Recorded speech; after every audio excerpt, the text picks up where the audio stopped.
And now I'm joined by senior editor at the Daily Wire, Emily Zanotti, who has some great insights about Kanye West. Didn't you used to date him, Emily? That would have been amazing. Like Kim Kardashian gets Emily Zanotti's sloppy seconds. Yeah, no, he's not been a conservative or moved in conservative circles ever, but he's been a breakout star on the right because of his tweets. Well, first of all, I don't want to tamp down the excitement and the delight that comes from what Kanye's been doing. And I think one of the worst reactions to this would be to be sort of one of these self-imposed exile never-Trumpers who's like, my God, the depths to which conservatism is sunk in the time of Trump in reaction to him. We're going to develop Kanye West. We're going to make him one of our own. Like, it's not going to happen. He's crazy. But it is still really fun. It is fun.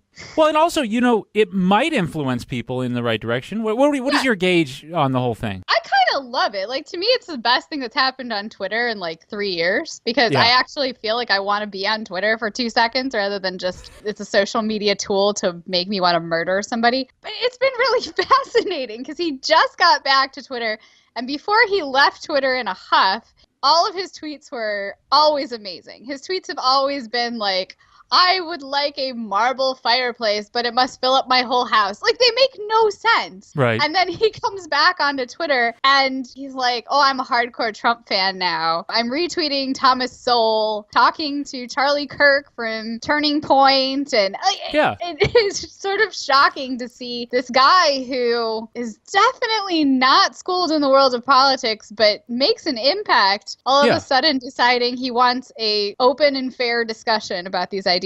Right, and you know what? I think that it would be fair to place him in this sort of new right, as Paul Joseph Watson calls it. What he's doing is he's basically saying, hey, I'm not saying I'm not a liberal, but what I am saying is that if it's going to get so toxic that we are doxing each other and trying to pass laws against saying certain things, then I guess I'm to the right of that position. And that's sort of broad appeal. I don't know what'll come of it. It's not conservatism, but it's something that I feel the same way, Emily. I mean, to be honest, I'm looking around and I'm like, who's willing to be my friend? Because the leftists are coming.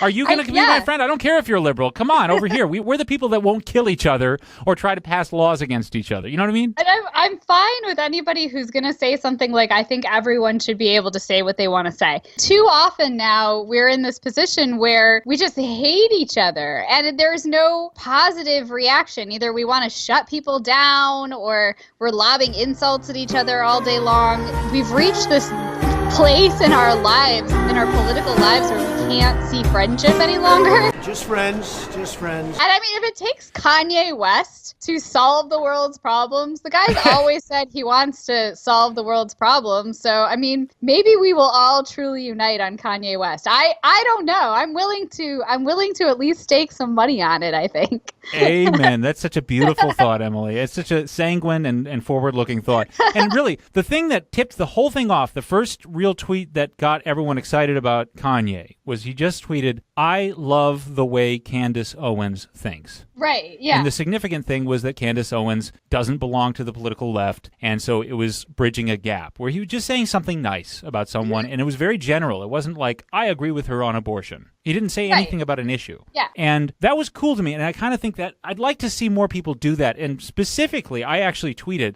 I love the way Tulsi Gabbard thinks, just because she's a Democrat who I like some of her ideas. I think that's a healthy thing to try and do. I'd like to see more people do that. I think it's nice. I think it's good. I mean, it's really funny. The whole thing has been funny to me, not because of the fact that it's Kanye, but because of the fact that the response has been like, we must keep this person under our thumbs. As soon as Kanye started even saying that, which wasn't even an endorsement of what Candace Owens said. He's just like all of a sudden saying, well, I think she thinks an interesting way.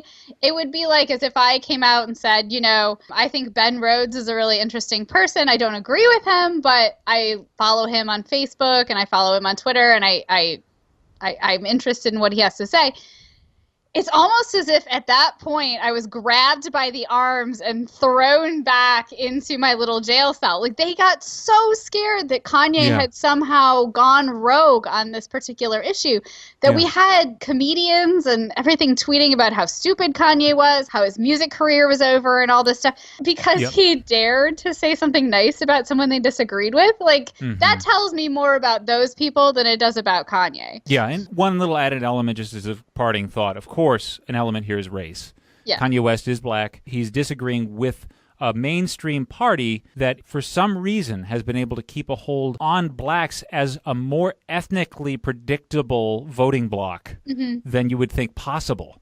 And it's actually kind of a scandal. So he is blowing that up to some degree where he's saying, wait a minute, it's kind of demeaning to think all blacks have to be Democrats, as Chance the Rapper said. Right. And Chance the Rapper came back and said, the point wasn't that I think all blacks should also be Republicans. It's that I grew up in Chicago, which is where I live, and it's been under Democratic rule for decades, and things have gotten worse, not better. There are more poor people. There are more violent acts that happen here every day, and you can't blame Republicans for that because we're under a complete single party rule. So that's all even Chance was trying to say, and he got pretty well roasted for it. Yeah. Sad stuff. When the left are fighting, though, there's reason to be happy on the right. So.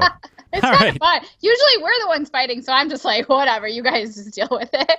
That's right. Excellent. Well, thank you very much, Emily, for coming on and talking about this, and look forward to having you on again soon. Sounds good.